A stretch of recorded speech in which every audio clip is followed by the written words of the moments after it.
Welcome to Homecoming to Self, the journey. Let's take a breath together.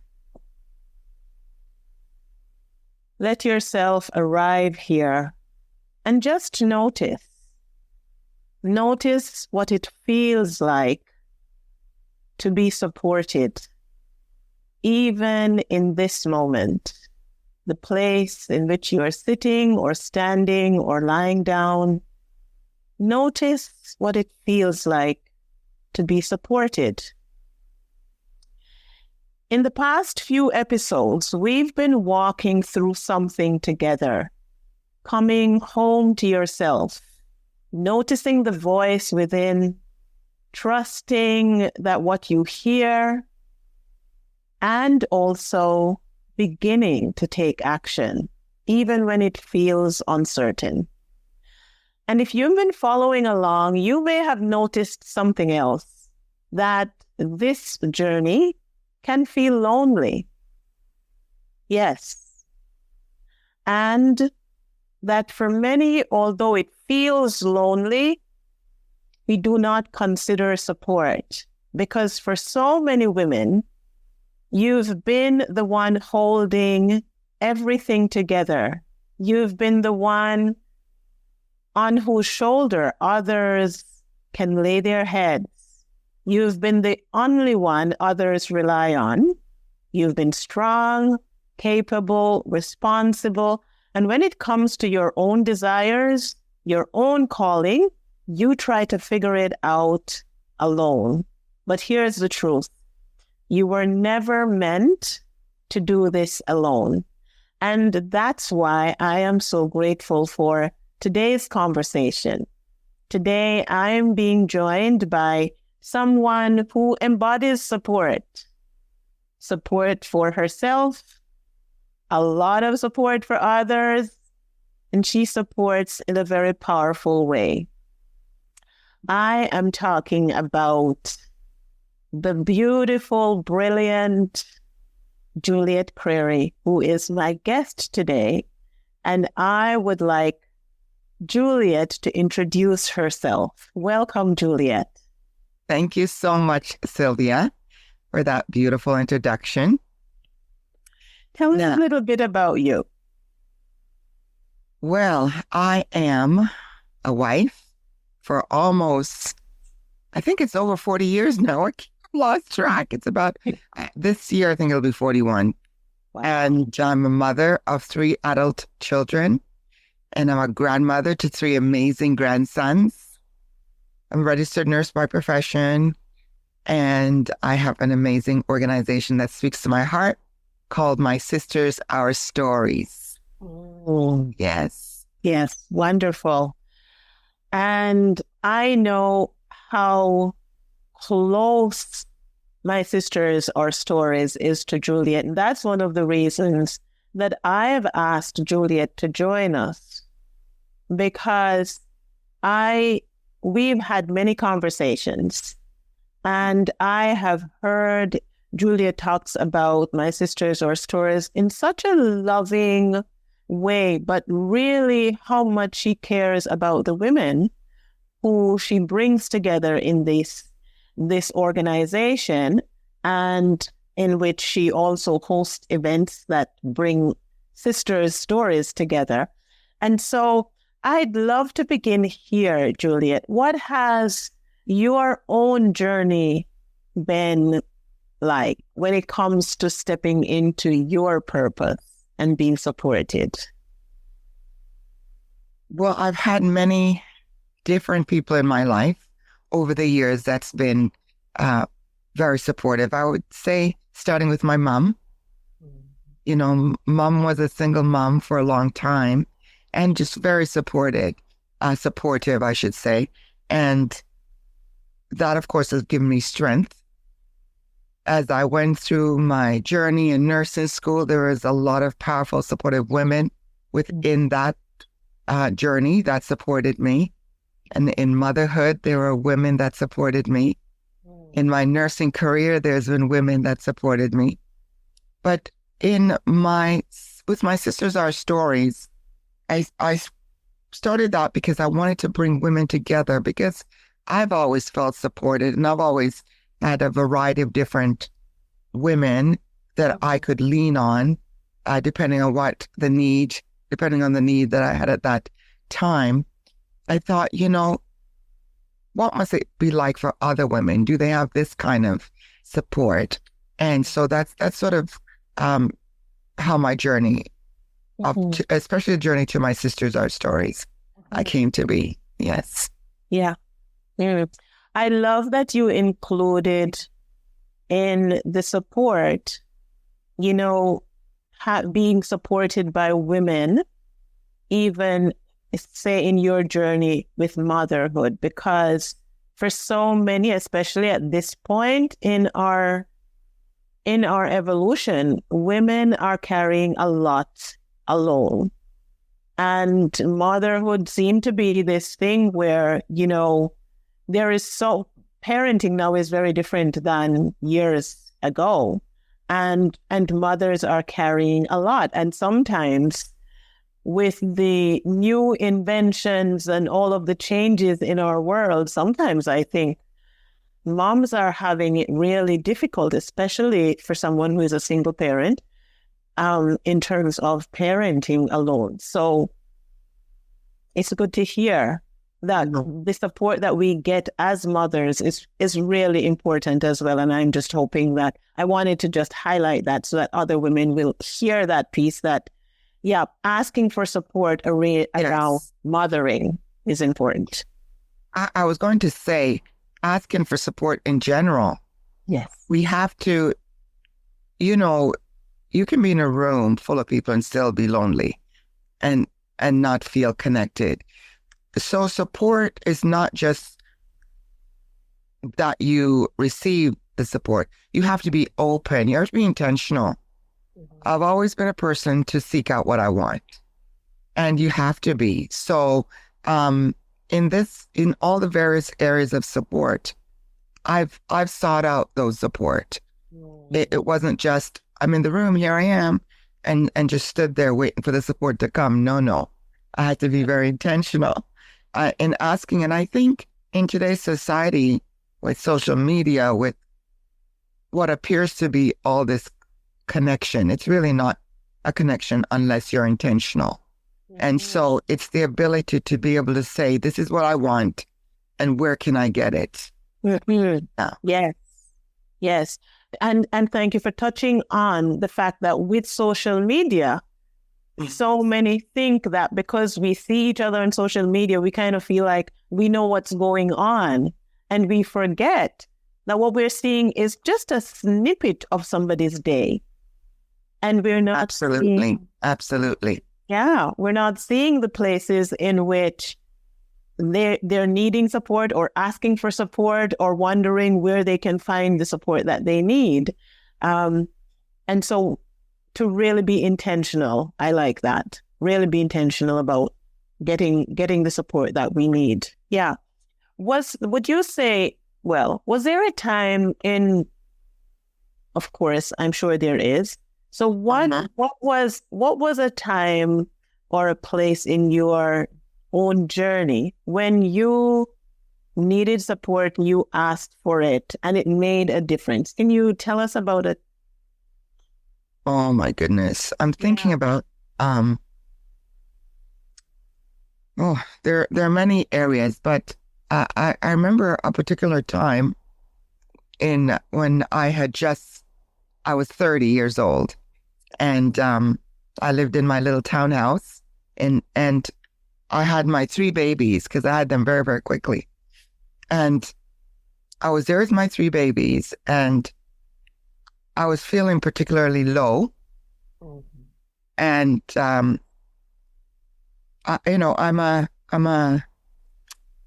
my appearance is important to me, right? And I remember I wanted a pair of earrings. It's a silly thing what we remember, but I remember I wanted a pair of earrings. And first of all, there was an issue with my vehicle, so I couldn't even leave my house to go and get the earrings. And so I remember being just sad about that. And then, 30 is a pivotal point. And so I thought, oh my goodness, here I am, 30. I've got these 3 babies. I want a pair of earrings. I didn't need a pair of earrings. I wanted a pair of earrings. And I couldn't even go and get it. And so I called a girlfriend because I just needed to have somebody to speak with. And she too had little ones. And she came over. And I was telling her how I was feeling, and she came over. She brought me a cup of tea. We sat, we chatted. And so it was just the ability to feel that I could connect with someone. And I, even though I'm at this journey, she was just a touch older than me, a couple of years. And she just reminded me that it's okay, you know? And so that, I know that moment was a rough moment for whatever reason. I think just hitting 30, even though I was grateful, but I was still feeling like, oh my goodness, this is my life. I need a pair of earrings. I can't even go out and get the pair of earrings. I've got these 3 babies. I couldn't figure out, you know, how to navigate that moment. Yes. And you know, I'm glad that you touched that, because sometimes folks might think something like that is so simple, it is so petty, and we are so excited and grateful and joyful about having our babies when we become mothers. And so the parts about the feelings that the mother is experiencing that are not all joyful, sometimes we're even afraid to say that, because it seems like you wanted to have babies, you have them, and now you're just a pair of earrings and she's low. Well, right? And it's not right, because it's not the earrings.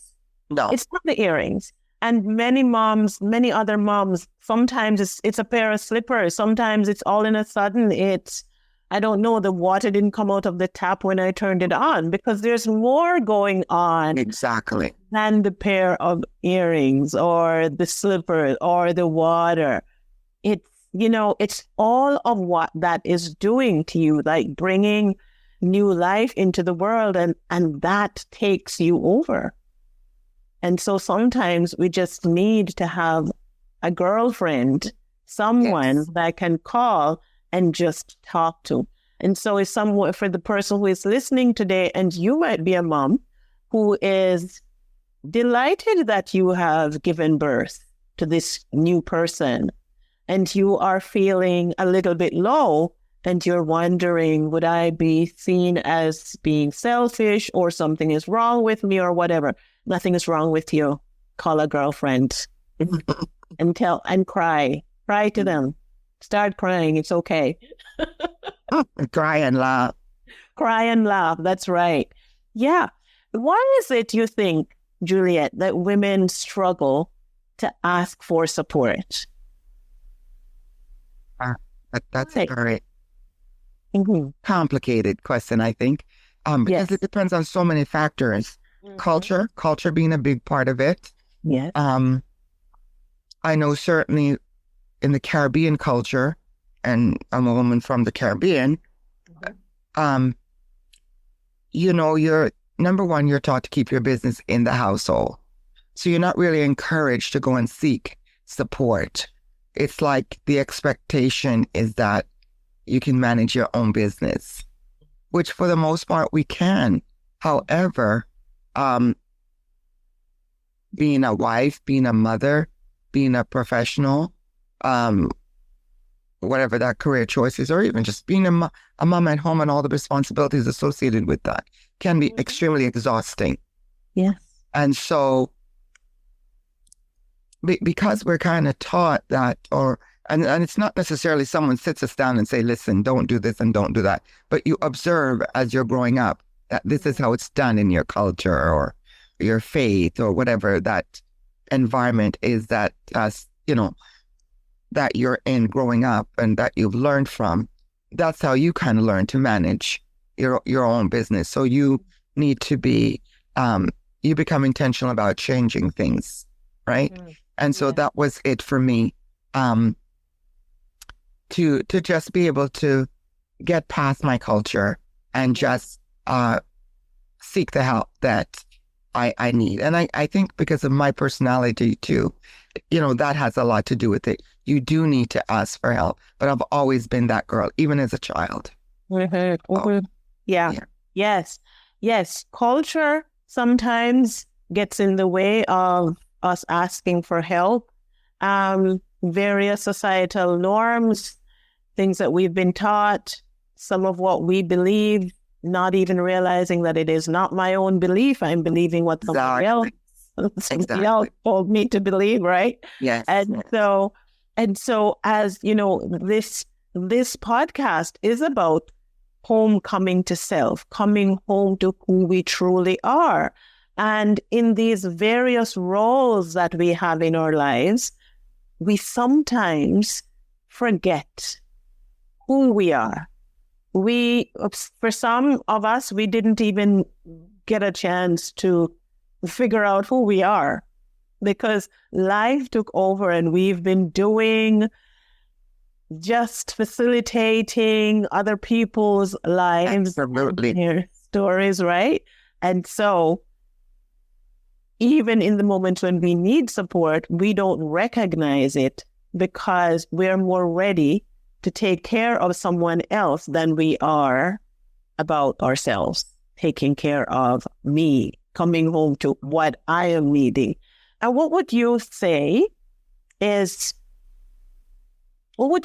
the woman who is probably knowing that she needs support in whatever way she needs support, but let's say she's afraid to ask, or she doesn't know who to ask? What would you say? Where could she start? Oh my goodness. This is, I'm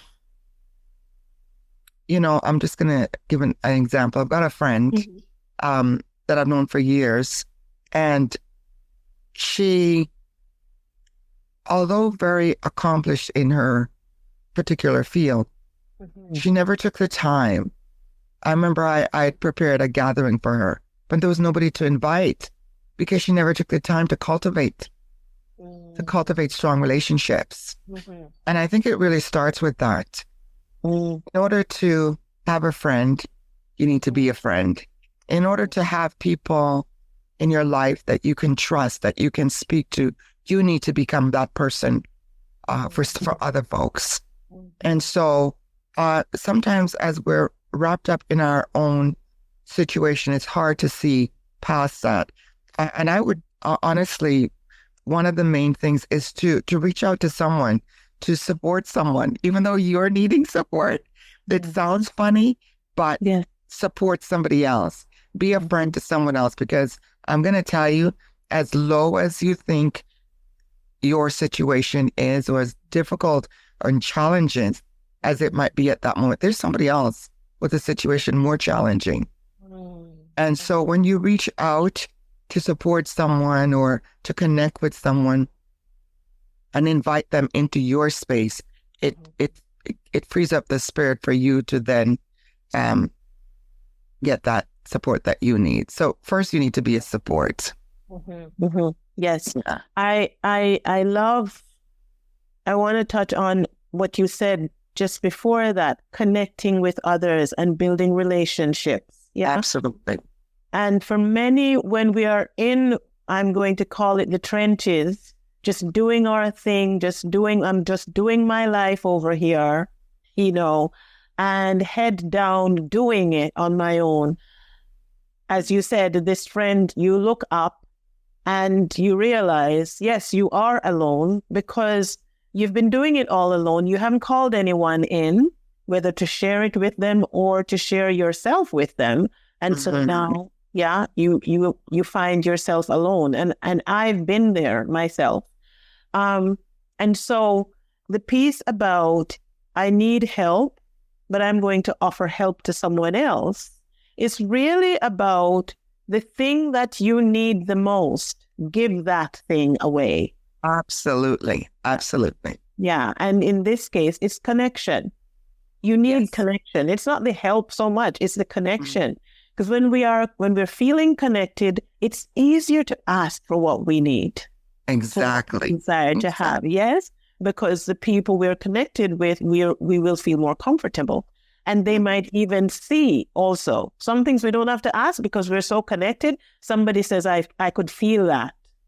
Yes. I could see yes. that you would like this, you know? So I thank you for that. Yeah. Reaching out and connecting. Mm-hmm. And I feel that women, more so than men, not that I've ever been a man, but women, more so than men, we have an innate ability to connect to each other.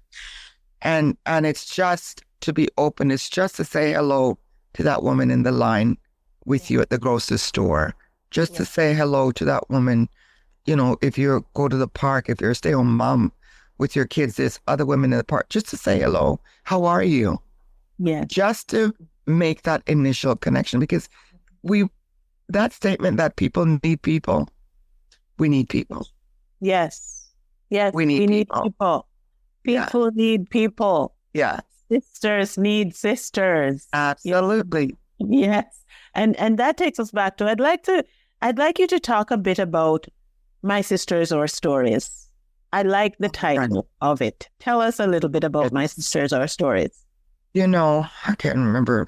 We're celebrating our 10th tea party this year. However, there was a couple of years that was missed. But I started this women connecting because of a couple of things. One, I used to be on the board for an organization that supported women and their families that are breast cancer survivors.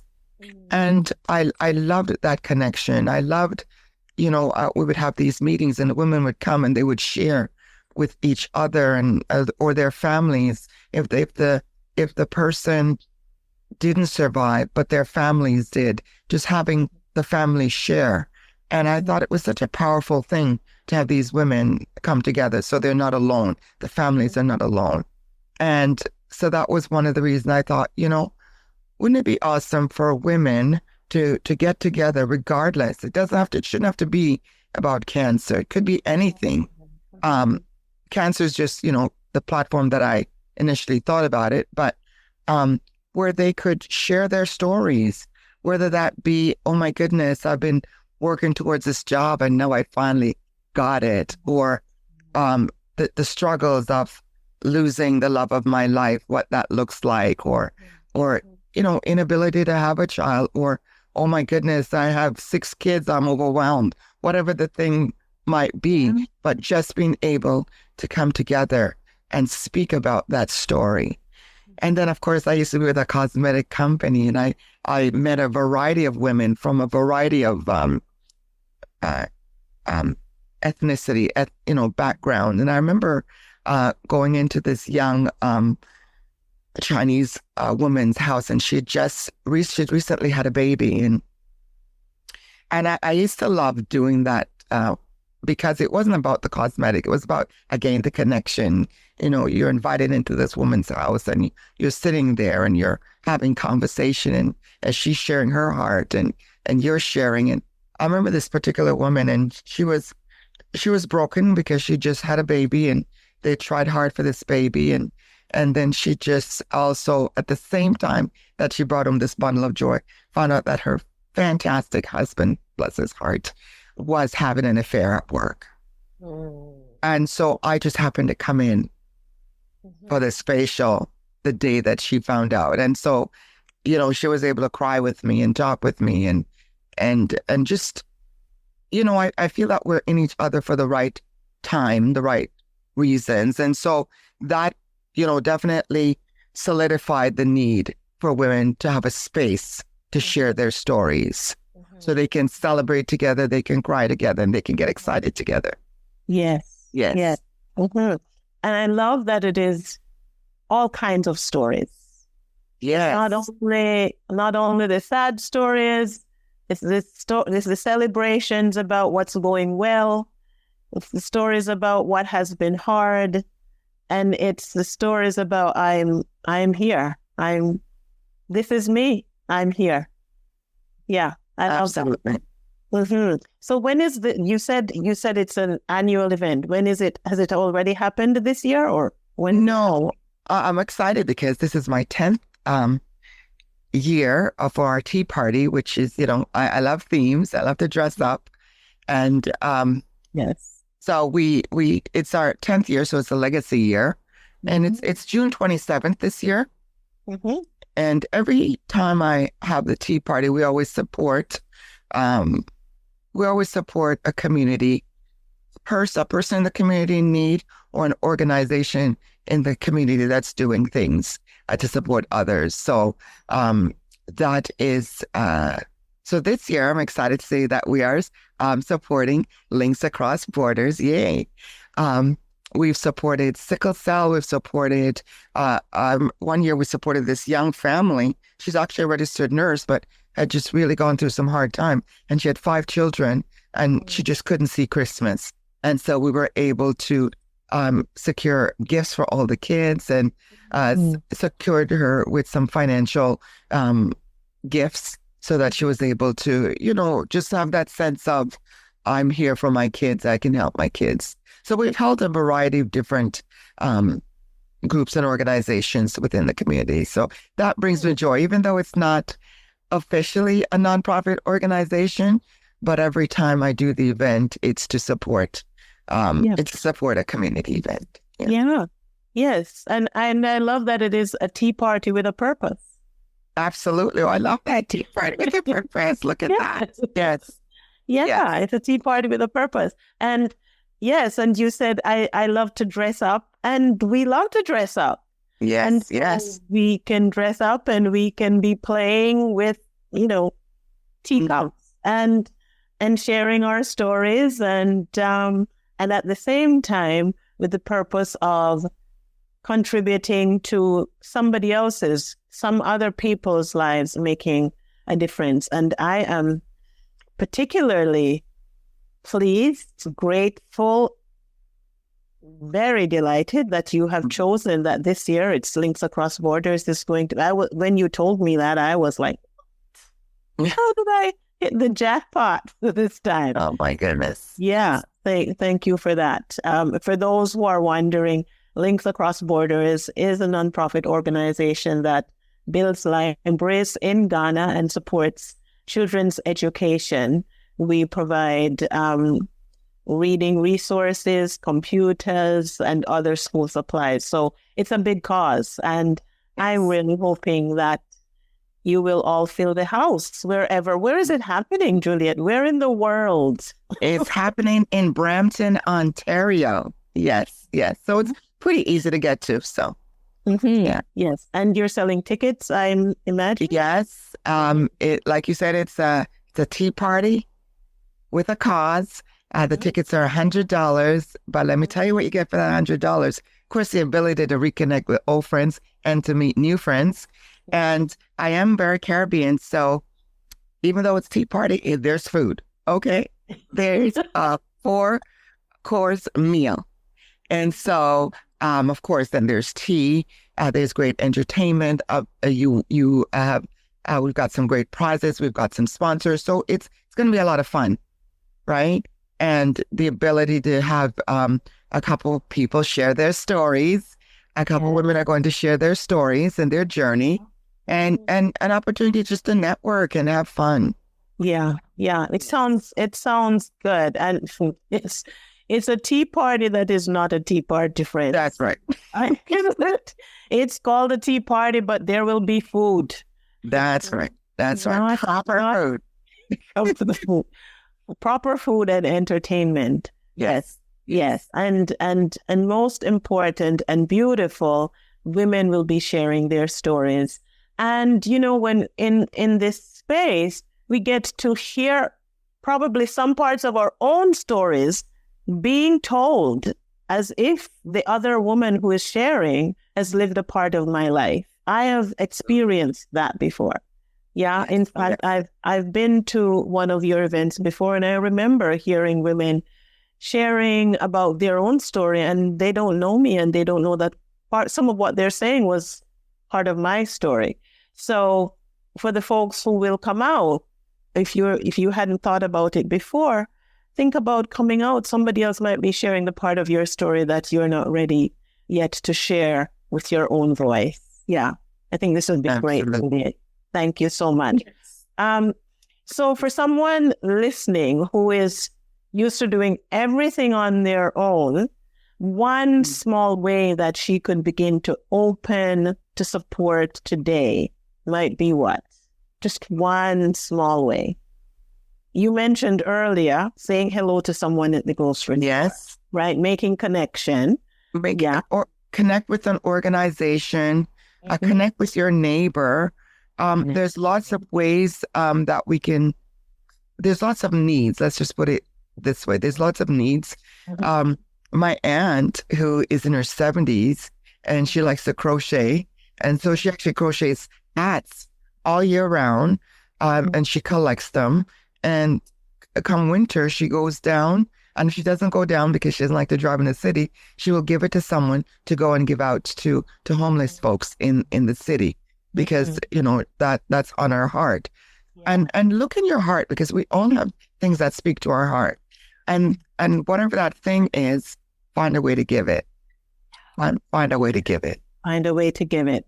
Yeah. Find a way to give it. And so when you said connect with your neighbor, yes, is one? Goodness. It's one of the simplest ways, and there's so many people who just said hello to their neighbor, like the neighbor next door.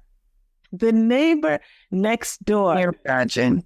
So I always made it a point, from when I lived in an apartment to my townhouse to now my house.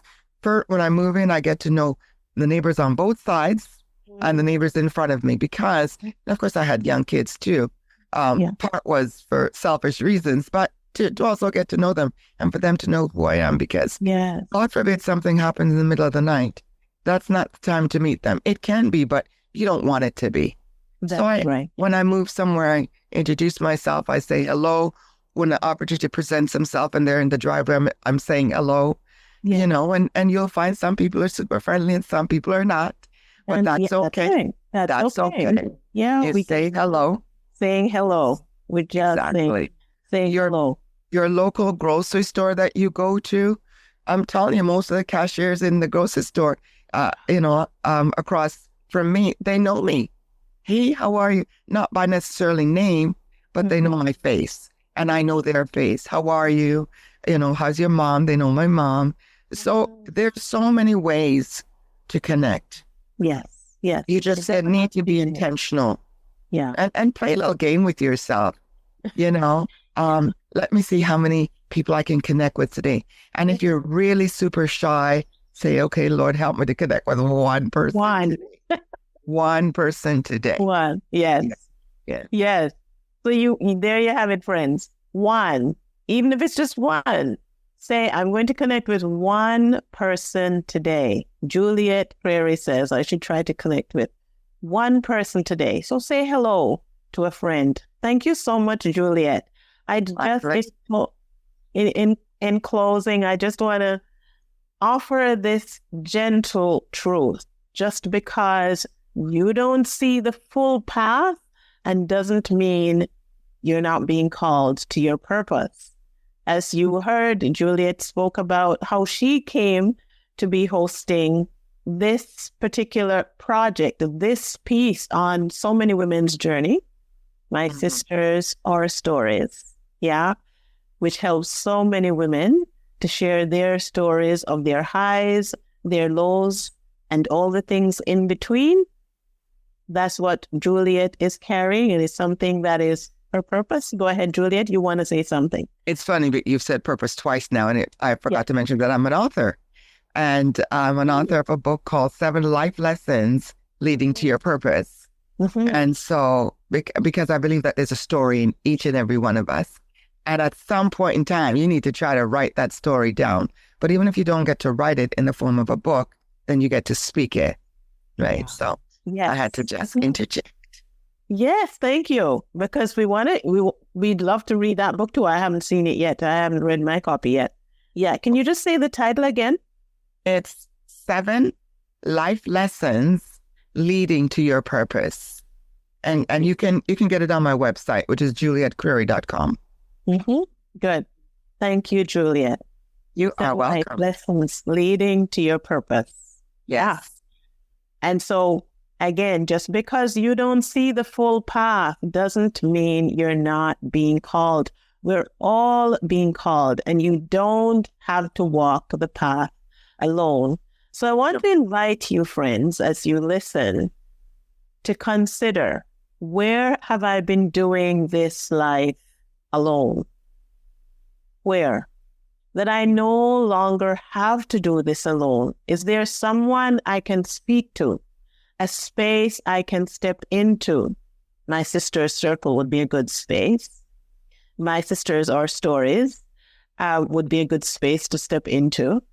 A conversation that you could begin is a good way to start. As Juliet said, reach out to your neighbor, just say hello. And let it be small. Let it be honest. Just be honest. This is why spaces like community, and Juliet was about to say, and intentional. Yes. And authentic. And, like you said, just to be honest. Yeah. Yes. Let it be honest, let it be authentic, and let it be intentional. Step into spaces like community, coaching, shared conversations. All of these matter much, because transformation doesn't happen in isolation. It happens in connection. So thank you, Juliet, for your presence, your wisdom, and the way you're showing up in the world. And to you listening, my friends, you don't have to carry it alone. I am Sylvia Morrison, and this is Homecoming to Self, the journey. Remember, stay open, stay supported, and keep taking one step at a time. You're on your way, the journey home to self. Beautiful. Thank you so much, Sylvia. Thank you. You're welcome, Juliet. Thanks. If something you heard stirred your heart, I invite you to join My Sister's Circle, a private Facebook community for midlife women. This is a sacred space in which we slow down, reconnect, and rebuild confidence in community.